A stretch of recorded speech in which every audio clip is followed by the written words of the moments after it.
Lesson 39. Nothing to worry about. In this text, you'll hear about a man who worries about nothing. First, listen to the text and answer this question. What was the difference between Bruce's behavior and that of other people? Bruce 和其他人的行为有什么不同？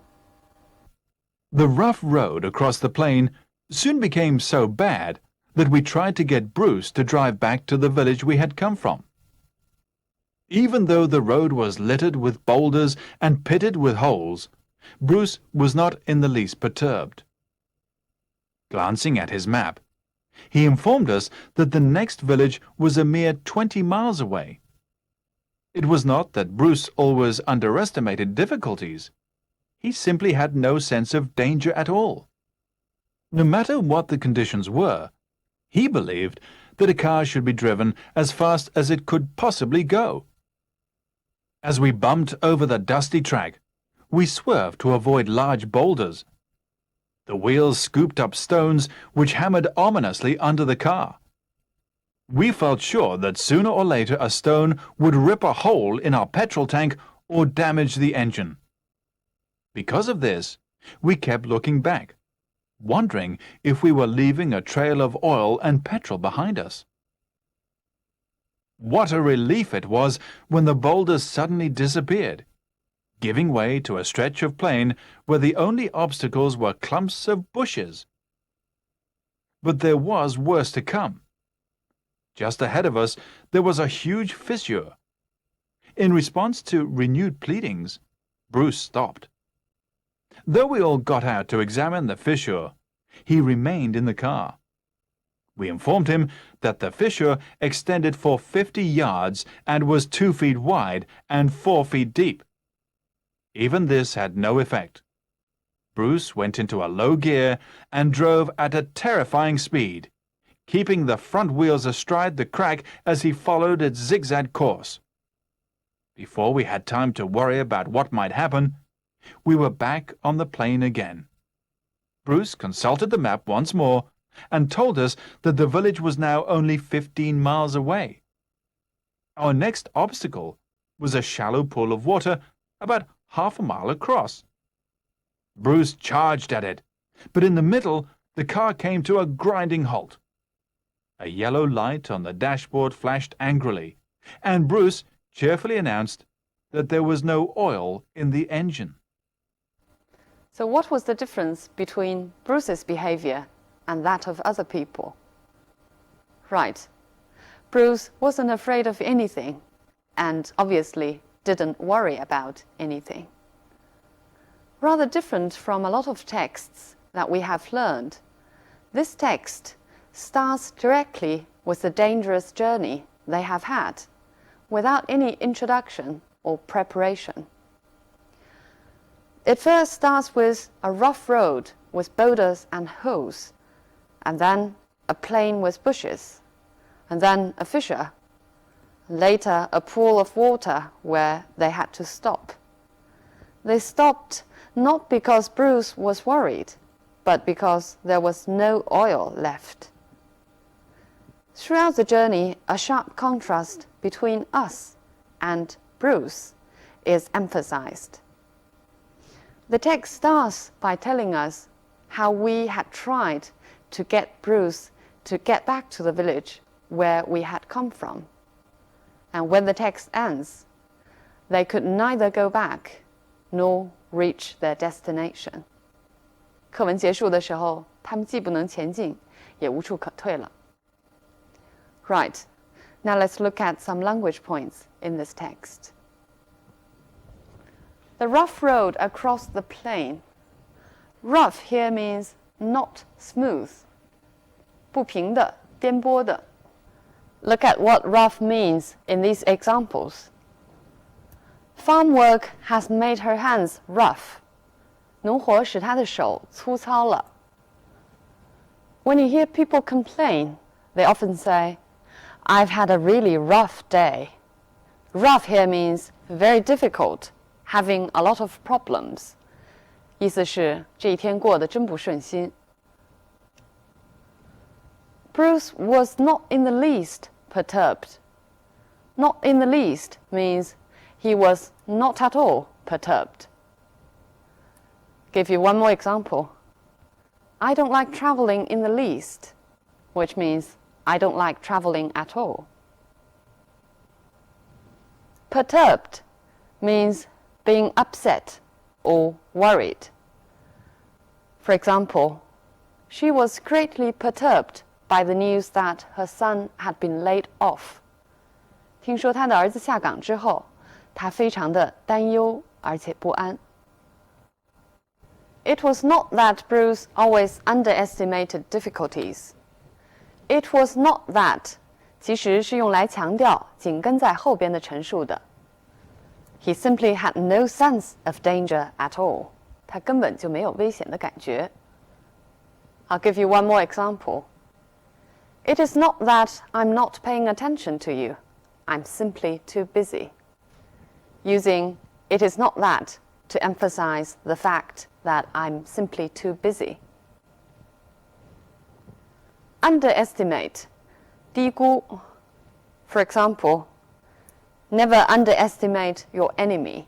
永远不要低估你的对手。He simply had no sense of danger at all. Sense, feeling, 对什么事情的感觉。我们来看看还可以用 sense 来表达哪些感觉。A keen sense of smell or taste 是嗅觉或味觉灵敏。A good sense of direction or a good sense of rhythm 指的是很好的方向感或者节奏感。We have learned a sense of humor 幽默感 or a sense of urgency 紧迫感 a sense of belonging 一种归属感。As we bumped over the dusty track 在路上颠簸。Look at more examples of bump. The bus bumped along the country road. 公车在乡间的路上颠簸。When we use bump into somebody, we mean to meet somebody by chance. For example, she bumped into one of her students when she was in London. 在伦敦的时候，她恰好撞上她的一个学生。A dusty track. Track means a path, 小路。A mountain track, 山间小路。But when we describe sports event, we can use the word track. 在体育运动中 ，a track event 就是指田径中的竞赛项目。We swerved to avoid large boulders. Swerve means to turn sharply, 忽然转向。For example, the bus driver swerved to avoid hitting the cyclists. 汽车司机猛地转弯，以免碰到骑自行车的人。You can also use swerve to describe things figuratively. For example, he is one of those who won't swerve from his principles. Here, swerve means to suddenly change from his principles. 他不会突然地改变原则。The wheels scooped up stones. Scoop up, 它的本意是捧起。For example, he scooped up a handful of water. 他用手掌捧起水来。还可以用 scoop up 来形容类似的动作。For example, she scooped up the children into her arms and ran away. 猛地捧起孩子，然后逃走。课文中用 scoop up 来形容轮胎搅起石头，是一个夸张的说法。Which hammered ominously under the car. Hammer 用作名词的时候是锤子，那么用作动词的时候就是用锤子敲或者敲击。For example, he is hammering the nail into the door. 在朝门上敲钉子。The rain was hammering against the window. 正在敲窗，跟课文中 hammer under the car 意思是一样的。hammered ominously. Ominously, 不祥的. Of course, here it's used as an exaggeration. 这里呢是有点夸张. Look at this example. The sky looked ominously dark. A stone would rip a hole. Rip 跟 tear 意思相同，撕开 but it emphasizes to tear something violently. Look at two examples. He ripped his shirt on a nail. 他在钉子上挂了衬衫。She ripped the package open eagerly. 急切地撕开包裹。We kept looking back, wondering if we were leaving a trail of oil and petrol behind us. Wondering if, sometimes wondering whether, means not knowing whether. For example, he wondered if or whether he was right to accept this job. 他不知道自己接受这项工作对还是不对。But sometimes we can also use wondering if or whether to show politeness. 它还可以用作一种客气的用语。For example, I was wondering if you'd like to join us for dinner. This is actually an invitation. 这个呢是表达邀请的时候一种客气的说法。Wonder 后边还可以加上其他的特殊疑问词引导的从句。For example, your parents are wondering where you are. Leaving a trail of oil and petrol behind us. 留下这样一条印记。You can leave behind something concrete or something abstract. For example, the incident left a feeling of hostility behind. 这件事情呢，留下了双方的一种敌意。Look at this example. I think I left my keys behind. Here, leave behind means forget to bring with you. 我忘了钥匙了。What a relief it was when the boulders suddenly disappeared. What a relief it was 是一个感叹句，它的正常语序应当是 It was such a relief when the boulders suddenly disappeared. Relief 解脱，松了一口气。Look at more examples. It's a great relief to know that the children are safe. 知道孩子们安全，这真是很大的解脱。She breathed a sigh of relief when she found that she had passed the exam. 当她发现自己考过了之后，轻松地叹了一口气。Giving way to a stretch of plain.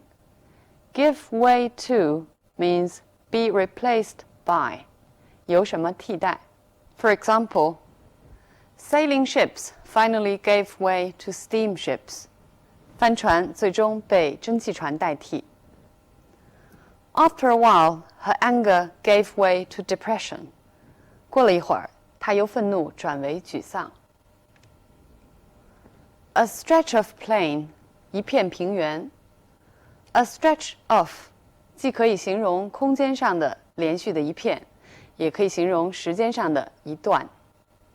For example, a stretch of wasteland, 一片荒原。A stretch of 2 weeks, 连续2个星期。The only obstacles were clumps of bushes. Obstacle, 障碍。跟它相搭配的动词经常是 remove obstacles, 扫除障碍，或者 overcome obstacles, 克服障碍。Look at one more example. Fear of change is the greatest obstacle to progress. 对变化的恐惧是进步进程中的最大障碍。In response to renewed pleadings. In response to means as a reaction to. 作为对顾客投诉的反应，公司改进了服务。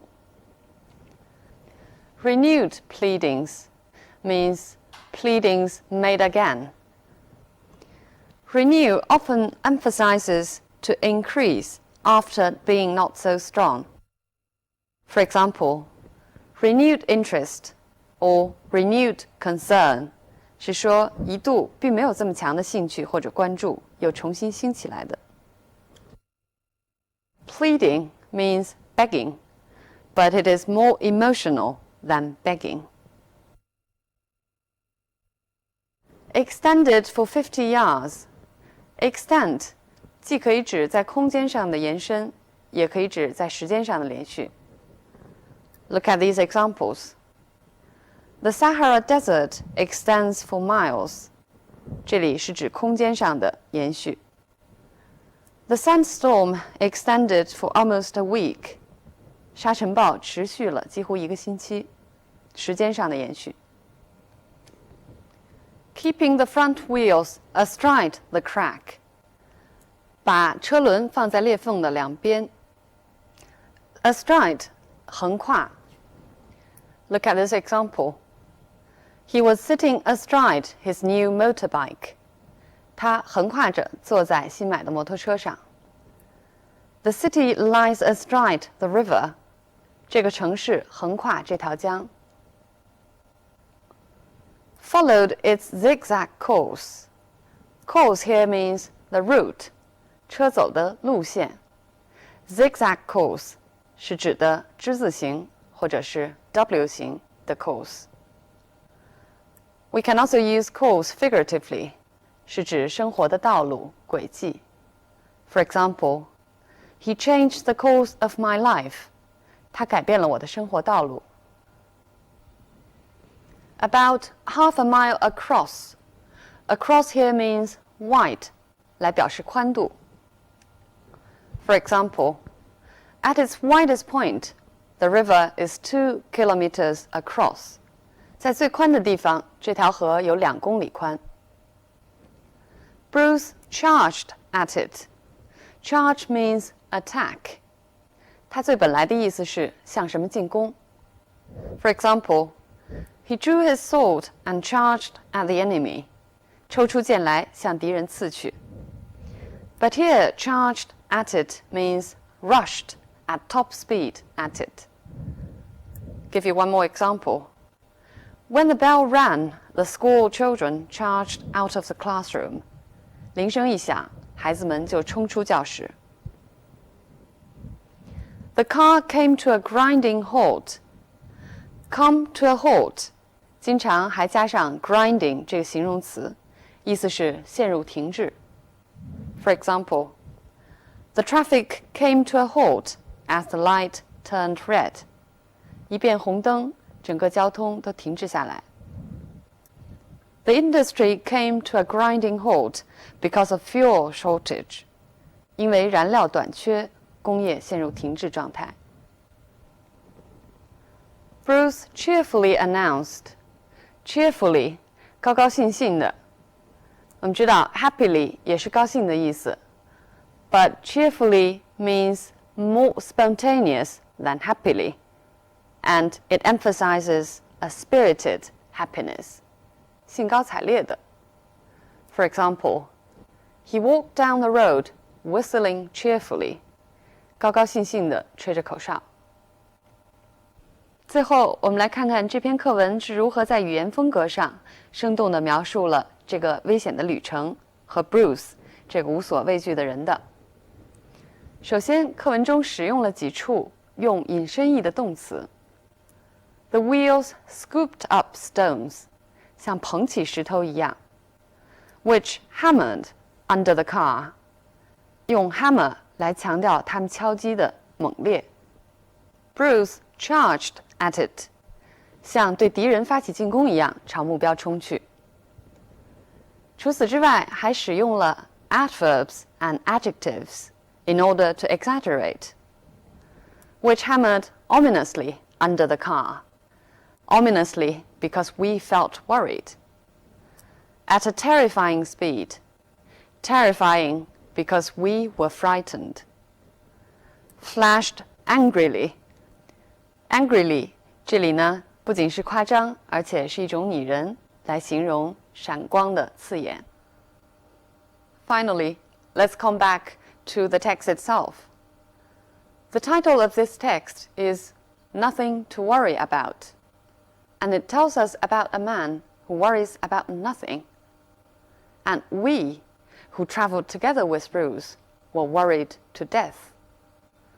同样的经历中，不同的人会有不同的感受，这个我们在生活中都非常熟悉。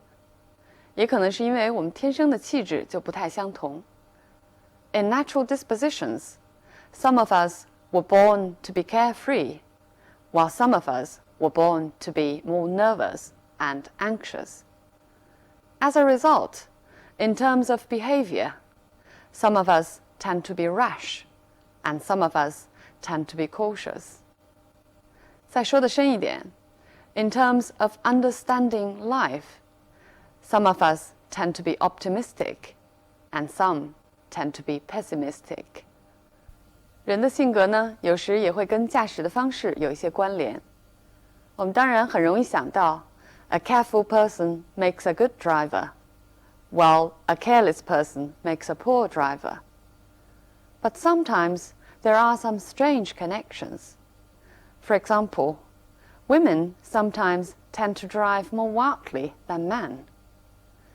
Maybe in that case, driving serves as an outlet for our natural disposition. Okay, so much on the topic of our dispositions and driving. Bye for now.